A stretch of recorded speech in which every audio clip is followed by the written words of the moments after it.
Hello everyone. तो अभी हम लोग डिस्कस करेंगे करंट कैरिंग कंडक्टर के ऊपर फोर्स कितना लगता है। मतलब एक कंडक्टर है जो कि करंट कैरी कर रहा है तो उस पर लगता है फोर्स।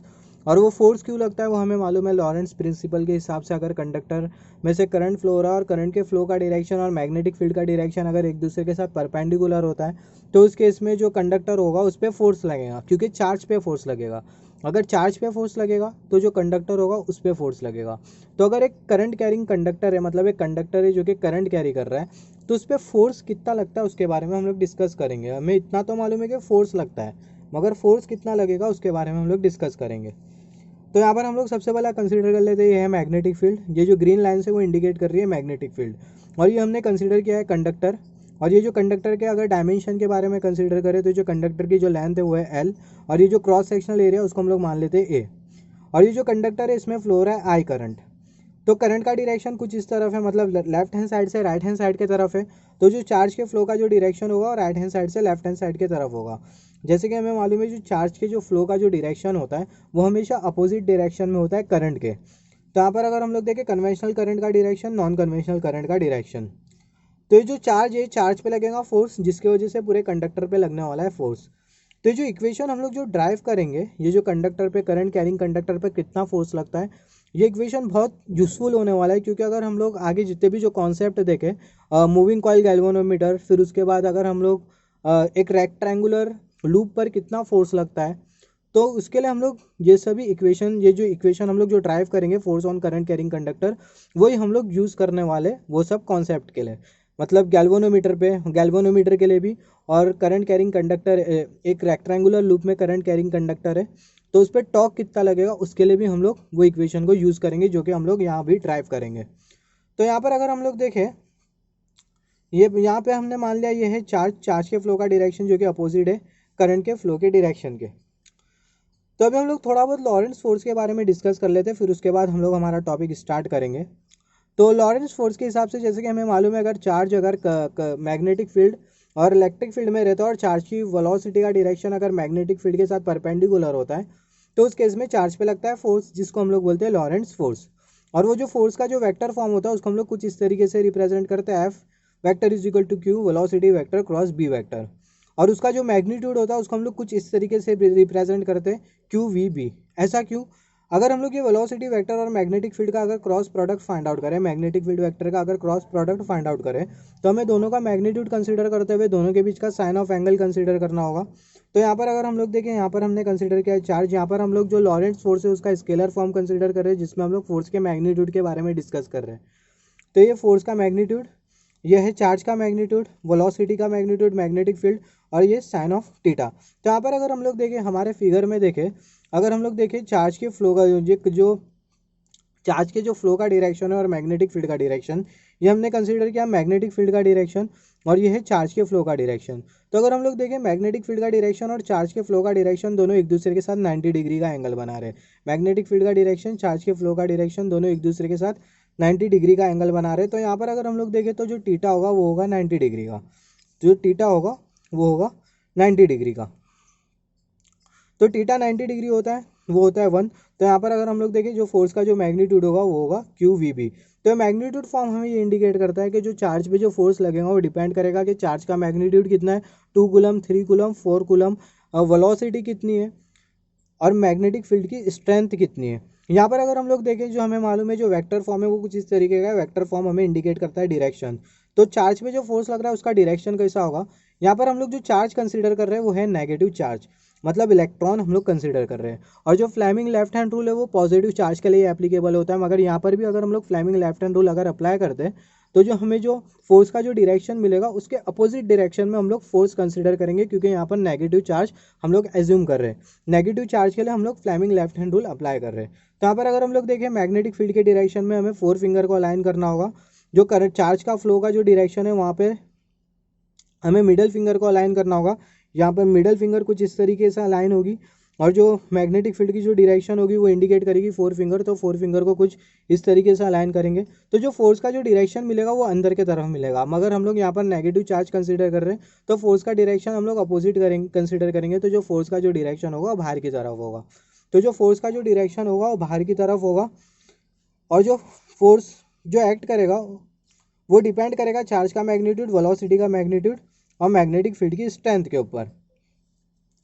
अभी हम लोग फाइंड आउट करेंगे। इससे पहले मैं एक बात बता दूं, कंडक्टर में से जब करंट फ्लो होता है, जब चार्ज का जो फ्लो होता है, तो जो चार्ज के जो फ्लो का जो डायरेक्शन होता है, जो ओवरऑल जो चार्ज के जो फ्लो का जो डायरेक्शन होता है रैंडम होता है।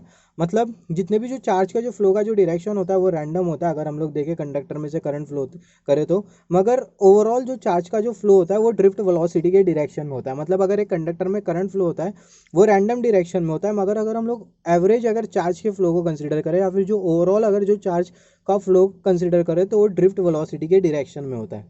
तो ये बात हमें आगे याद रखनी है। तो यहाँ पर अगर हम लोग देखें, जो फोर्स जो एक्ट करेगा यूनिट चार्ज के ऊपर, ये जो कंडक्टर में जो चार्ज फ्लो हो रहा है तो इसके ऊपर जो फोर्स एक्ट करेगा वो बराबर में होगा फोर्स ऑन यूनिट चार्ज। यहाँ पर हम लोग फोर्स का वेक्टर फॉर्म कंसीडर कर रहे हैं, force on unit charge, charge का मैग्नीट्यूड, और जैसे कि मैंने बोला जो ओवरऑल जो चार्ज होगा, एवरेज चार्ज जो होगा उसका जो डायरेक्शन होगा ड्रिफ्ट वेलोसिटी के डायरेक्शन में होगा। तो जो चार्ज का जो डायरेक्शन होगा ड्रिफ्ट वेलोसिटी के डायरेक्शन में होगा, तो यहाँ पर हम लोग वेलोसिटी के बदले ड्रिफ्ट वेलोसिटी कंसीडर करेंगे। और यहाँ पर मैग्नेटिक फील्ड, तो ये है फोर्स जो कि यूनिट चार्ज पर एक्ट कर रहा है। मगर अगर कंडक्टर देखें, जो कंडक्टर होगा करंट कैरिंग कंडक्टर, उसमें एन नंबर ऑफ चार्जेस हो गए, एक चार्ज तो नहीं होने वाला उसमें एन नंबर ऑफ इलेक्ट्रॉन्स हो गए। तो वो जो एन नंबर ऑफ इलेक्ट्रॉन्स है उस पर कितना फोर्स एक्ट करेगा, और जितने एन नंबर ऑफ इलेक्ट्रॉन्स या फिर जितने भी जो इलेक्ट्रॉन्स हो गए कंडक्टर में उस पर कितना फोर्स एक्ट करेगा, और उस पर जितने भी जो टोटल इलेक्ट्रॉन पर जो फोर्स एक्ट करेगा वही फोर्स कंडक्टर पर एक्ट करेगा। तो यहाँ पर हमें सबसे पहला फाइंड आउट करना है। यहाँ तो हमें इतना पता है कि यूनिट चार्ज पर इतना फोर्स लगेगा, मगर जो टोटल जो चार्ज होगी उस पर कितना फोर्स लगेगा उसको हम लोग कैसा फाइंड आउट करें।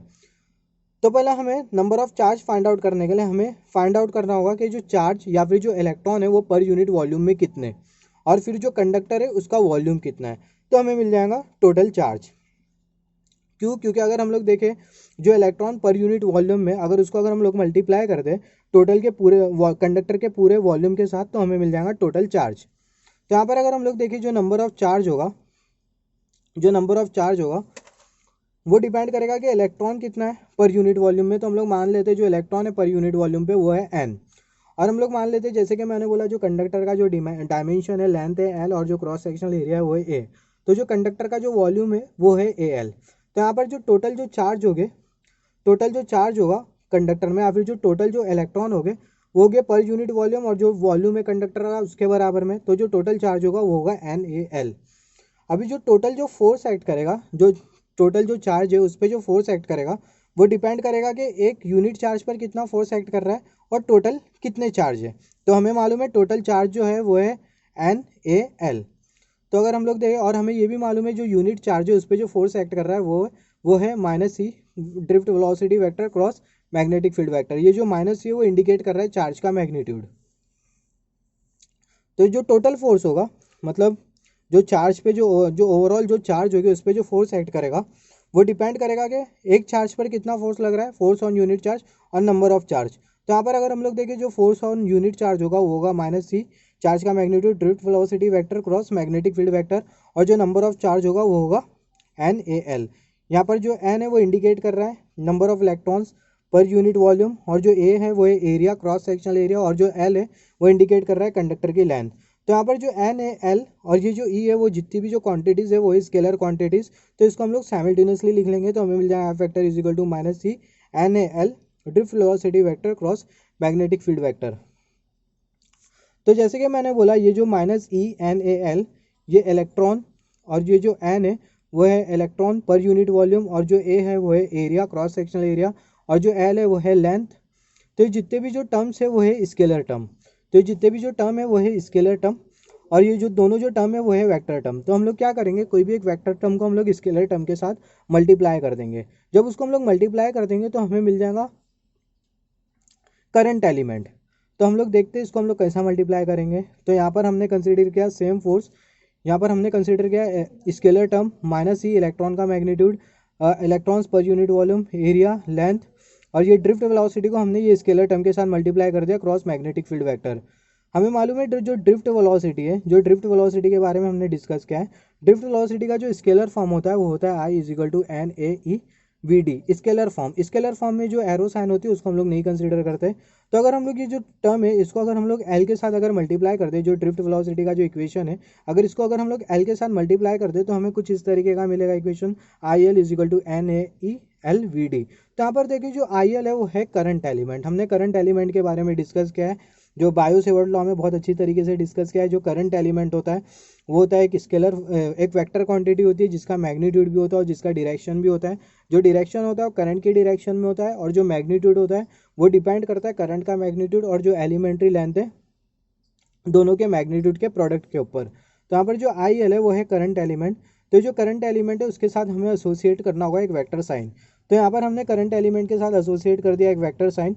सिमिलरली ये जो ड्रिफ्ट वेलोसिटी इसके साथ भी हम लोग एसोसिएट कर देंगे एक वेक्टर साइन। ये जो ड्रिफ्ट वेलोसिटी इसके साथ भी हम लोग असाइन कर देंगे वेक्टर साइन।